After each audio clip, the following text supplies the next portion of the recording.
당신은 축복의 통로입니다. 당신은 축복의 통로입니다.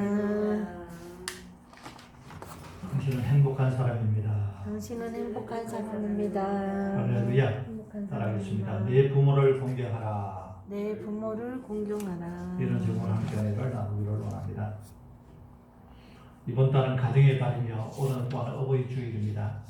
하나님 이 땅에 직접 세운 두 가지 기관이 있는데 그것은 교회와 가정입니다. 교회와 가정은 자동차의 앞뒤 바퀴처럼 뗄 수 없는 불가분의 관계를 가지고 있습니다. 하나님은 십계명을 통하여 인간관계의 첫 번째 계명으로 부모님을 공경할 것을 말씀하셨습니다. 우리가 이 세상에서 태어나서 맨 처음 갖게 되는 인간관계는 바로 우리 부모님과의 관계입니다. 우리는 육적 출생을 통하여 부모와 관계를 맺게 되며 영적 출생을 통해서는 하나님과의 관계를 맺게 됩니다. 마르틴 루터는 우리가 부모님을 하나님 다음으로 높여야 한다고 말씀하셨습니다. 어느 가정에 자녀가 사고로 두 눈을 잃게 되었습니다. 그래서 수술을 하게 되었는데 누군가가 눈을 기증하면 볼 수 있다는 의사의 말을 듣고 부모님이 한쪽 눈을 기증하겠다고 말했습니다. 시력을 검사하자 오른쪽 눈이 더 잘 보였습니다. 의사가 오른쪽 눈이 잘 보이시니까 시력이 약한 왼쪽 눈을 자녀에게 주시죠 라고 하자 아니요, 자녀에게 내 오른쪽 눈을 주세요. 난 시력이 약해도 상관없어요 라고 하며 결국 시력이 좋은 오른쪽 눈을 자녀에게 이식하게 했다는 이야기를 들어보았습니다. 부모님은 자녀를 위해서는 자신의 심장까지 내어 놓을 수 있는 존재입니다. 한 부모는 10자식을 키우지만 10자식은 한 부모를 섬기지 못합니다. 제가 어느 성전에 있을 때 나이 많으신 권사님이 계셨는데 아들 3명에 딸 1명이 있었습니다. 자녀가 사업이 어렵다고 집을 팔아 재산을 나누어 달라고 해서 나누어 주었는데 그 후부터는 집도 없이 떠돌이 신세가 되었어. 큰아들 집에 한 달, 둘째 아들 집에 한 달, 셋째 아들 집에 한 달, 딸내 집에 한 달. 이렇게 떠돌이 신세가 되어 나중에 쓸쓸하게 돌아가시는 것을 보았습니다.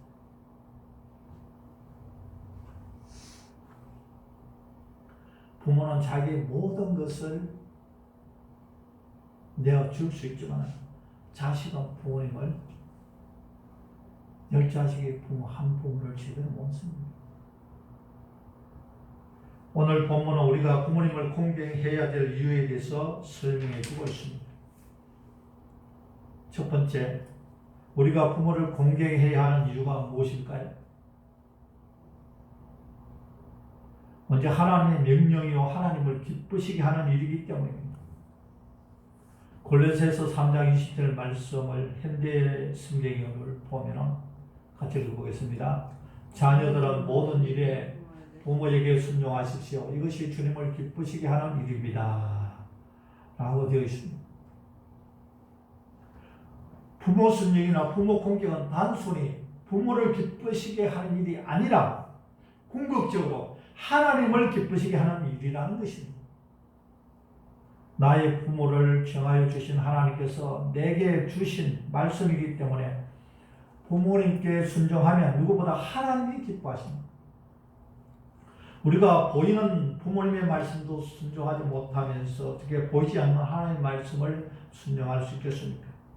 우리가 부모님을 거절할 때 우리는 단순히 부모님을 거절하는 것이 아니라 그분을 허락하신 하나님의 손길을 거절하고 있다는 사실을 기억해야 할 것입니다. 그러면 부모님이 하나님을 믿지 못하게 하면 어떻게 해야 할까요?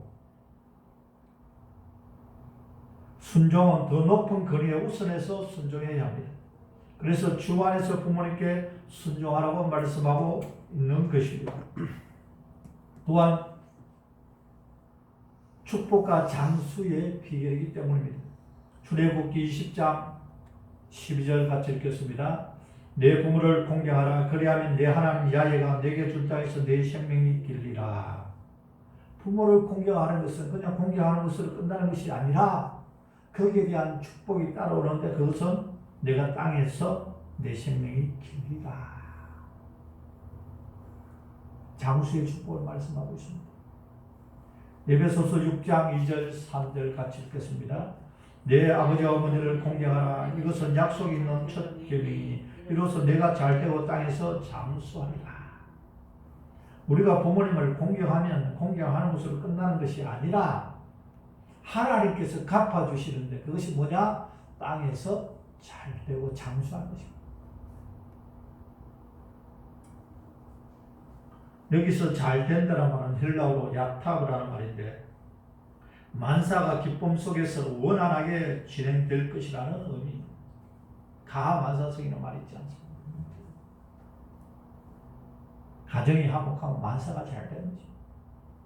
부모님께 순종하고 부모님을 기쁘시게 하면 모든 것이 잘 되게 되는 것입니다. 옛날 우리나라에 고려장이 유행했을 때입니다. 임금이 모든 백성들에게 늙은 부모님을 고려장 하도록 지시를 했습니다. 노인은 필요 없는 존재고 양심만 축내는 존재라 생각했기 때문입니다. 그런데 그 왕의 신하 가운데 부모에 대한 사랑이 극진한 한 신하가 있었습니다. 그는 차마 부모님을 고려정할 수가 없어서 부모님을 곡식 창고 속에 숨겨두고 부모님을 공양했습니다. 그러던 어느 날 중국에서 사신이 와서 우리나라를 무시하면서 세 가지 문제를 내고 이것을 풀지 못하면 중국에 많은 세금을 바칠 것을 요구했습니다. 그 세 가지 문제가 무엇이었습니까? 첫 번째는 똑같이 생긴 어미 당나귀와 새끼 당나귀를 구별해 내라는 것입니다. 두 번째는 이와 밑이 똑같은 나무 토막을 윗부분과 밑부분을 구별해 내라는 것입니다. 세 번째는 꼬불꼬불하게 뚫려있는 구슬 한 마를 실로 깨라는 것입니다. 그런데 많은 대신들 가운데 그 문제를 푸는 사람은 한 사람도 없었습니다. 이 효성스러운 신하도 그 문제를 풀지 못하여 집으로 돌아와 밥도 먹지 않고 고민하고 있었습니다. 이 모습을 바라본 그의 부모님이 고민을 자신에게 이야기할 것을 말하고 그 문제의 해답을 말해 주었습니다. 그 해답이 무엇입니까? 똑같이 생긴 당나귀 어미와 새끼를 구별하는 방법은 먹이를 줘가지고 먼저 먹는 당나귀가 새끼고 천천히 먹는 새끼가 당나귀가 어미라는 것입니다. 부모는 자식을 먼저 먹도록 언제나 배려하겠다는 거죠. 또 이와 밑이 똑같은 나무 토막을 어떻게 구별하느냐? 물에 띄어보면 밑에 있던 것은 아무래도 딱딱하기 때문에 무겁습니다. 그래서 물에 깊이 빠지는 것은 밑부분이고 뜨는 부분은 윗부분이라는 것입니다. 그리고 꼬불꼬불한 구슬을 실로 깨는 것은 어떻게 깨느냐? 개미의 허리에 실을 묶고 그리고 구슬의 반대편에 꿀을 발라서 개미가 꿀을 향해서 가도록 해서 그렇게 해가지고 구슬을 빼게 만드는 것입니다. 그 신하는 결국 그 문제를 풀고 왕으로부터 큰 상급과 뱃슬을 얻고 어떻게 이런 지혜가 내게 나왔느냐 했을 때 실은 우리 부모님이 알려줘서 그렇습니다. 그래, 부모님이 고래장하고 쓸모없는 존재가 아니구나. 그래서 이후에 이 땅에 고래장이 없어졌다는 그러한 이야기가 있습니다. 늙은이는 지혜가 있습니다. 두 번째 따라하겠습니다. 부모를 공경하는 방법. 부모를 어떻게 우리가 공경해야 될까요? 순종함으로 공경해야 합니다. 순종이란 말의 의거는 잘 듣는다는 말의 뜻입니다. 우리는 우리들이 존경하는 분의 말을 귀담아 듣는 경향이 있습니다. 우리는 상대방의 인격과 권위를 인정할 때 우리는 비로소 듣는 자세를 취하게 됩니다. 성경은 결코 부모님에 대한 노예적 복종의 원리를 가르치고 있지는 않습니다. 어떤 사람은 부모가 나에게 도덕질을 요구해도 순종해야 합니까? 라고 말하는 사람이 있습니다. 성경은 이 원리에 대해서 만일 우리가 부모님께 순종할 때 그것이 하나님께 불순종함이 된다면 서슴지 말고 더 높은 권위이신 하나님께 순종하기 위하여 부모님을 요구를 거절해야 함을 가르쳐 주고 있습니다. 즉 부모가 도덕질하라 라고 한다고 해서 도덕질 해야 됩니까? 더 높은 권위는 나라의 법에 따라야 되는 것입니다. 그러나 부모의 그 요구를 거절할 때 주의해야 할 일은 부모의 요구를 거절하면서도 부모에 대한 순종에 대한 태도, 존경의 자세는 상실하지 말아야 한다는 것입니다. 또 부모님을 이해하고 사랑하려는 노력을 기울이지 말아야 됩니다. 사람들은 나이를 먹어감에 따라 부모님에 대해서 이렇게 말한다고 합니다.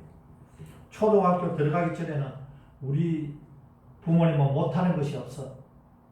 완전 신적 존재로 생각합니다. 그러다가 초등학교 들어가면 우리 부모님이 못하는 것도 있네. 그리고 중고등부가 되면 우리 부모님이 못하는 것이 많아.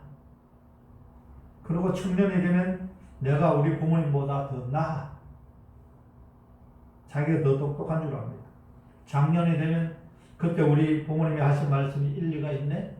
노년이 되면 그때 우리 부모님이 하신 말씀이 모두 진리였어. 그렇게 이야기한다는 것입니다.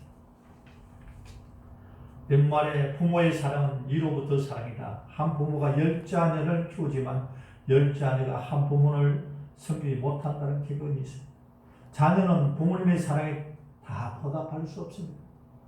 그러나 사랑의 빚진 자로서 부모님의 사랑에 보답하는 마음과 노력만을 기울이지 말아야 돼요. 근데 노력조차도 안 하는 사람들이 있어요. 어떤 자녀는 다른 훌륭한 부모와 자신의 부모를 비교하며 자신의 부모를 미워하는 사람이 있습니다. 비록 자신의 부모가 부족한 부분이 있다 할지라도 우리는 지금까지 키워주신 그 은혜를 생각하며 부모님을 이해하고 허물을 용서하는 마음을 가져야 합니다. 부모를 용서하지 못하는 사람은 하나님의 사랑도 받을 수 없습니다. 우리는 또한 부모님을 적극적으로 사랑해야 됩니다. 사람들은 대부분 부모님을 너무 쉽게 생각하는 경향이 있습니다. 부모님과 어떤 약속을 했다가도 다른 약속이 생기면 일방적으로 부모님과 약속을 쉽게 어겨버립니다. 부모님도 상처받을 수 있는 연약한 인간임을 기억해야 합니다. 가까운 사람일수록 더욱더 잘해야 합니다. 남이 안 보면 그만이지만 부모와 가족은 그렇지 않지 않습니까? 남에게 잘해야 할까요? 가족에게 더 잘해야 할까요? 사람들은 자꾸 보이는 것 때문에 남에게 신경 쓰고 가까이 있는 사람에게는 신경을 잘 안 쓰려 하는 경향이 있습니다. 그러나 가까운 사람일수록 더 소중히 여길 줄 아는 사람이 되어야 합니다. 표현하지 않는 사랑은 사랑이 아니다라는 말이 있습니다. 우리는 우리가 받은 사랑에 대해서 표현함으로 조금이라도 부모님의 마음을 기쁘시게 해야 할 것입니다. 또 부모님께 감사하고 부모를 지원하는 구체적인 공개의 태도가 뒤따라야 합니다. 잠언 31장 28절에서는 야외를 경외하는 이상적인 가정의 모습을 그리면서 자녀들이 일어나 그 부모의 살해하는 가정이라고 옛날 번역 성경에는 표현하고 있습니다. 자녀들이 일어나 그 부모에게 살해하는 가정, 그 은혜에 대해서 보답하는 가정이라는 것입니다. 우리는 출생의 순간에서부터 부모에게 갚을 수 없는 사랑의 빛을 지게 된 것입니다. 우리는 우리의 부모님께 많은 것을 요구하기 전에 나는 부모에게 얼마나 감사를 표현하며 살았는가를 먼저 생각해야 됩니다. 부모님 나에게 해준 건 없어. 자기는 감사합니다라는 우리의 작은 은혜 앞에 평생의 희생과 수고를 오히려 자랑스럽게 추억하는 것이 부모의 마음입니다. 하나님을 믿는다고 하면서도 부모를 외면하는 것은 무슨 죄악입니까? 이에 대해 성경은 이렇게 말하고 있습니다. 디모데전서 5장 8절 같이 읽겠습니다. 누구든지 자기 친족 특히 자기 가족을 돌보지 아니하면 믿음을 배반한 자여 불순자보다 더 악한 자니라. 가족은 돌봐야 돼. 그러므로 자녀들은 늙은 부모님을 물질과 마음으로 정성껏 공경하며 섬겨야 됩니다. 왜 우리가 부모님을 공경해야 할까요? 궁극적으로 부모 공경은 하나님에 대한 공경의 정신을 기초로 하기 때문입니다. 하나님은 모든 인류의 아버지의 아버지이십니다. 하늘에 계신 아버지, 우리가 완전하시고 전능하시고 사랑이 충만하신 그 하나님을 알고 믿고 섬기고 공경하도록 하기 위해서 예수님께서 오셨습니다. 그 예수를 구주로 믿는 순간 우리는 하나님 아버지의 자랑스러운 자녀가 되는 권세를 얻게 되는 것입니다. 여러분은 이 좋으신 하나님 아버지를 순종하고 공경하며 살고 있습니까? 또한 하나님 아버지의 명을 따라 육신의 부모님을 공경하며 살고 있습니까? 하나님의 영광을 위하여 우리의 장수와 축복을 위해서도 마땅히 행해야 할 일이기에 부모님을 공경하며 살아가는 축복받고 무병장수하는 존귀한 하나님의 자녀들이 되어지기를 축원합니다. 할렐루야.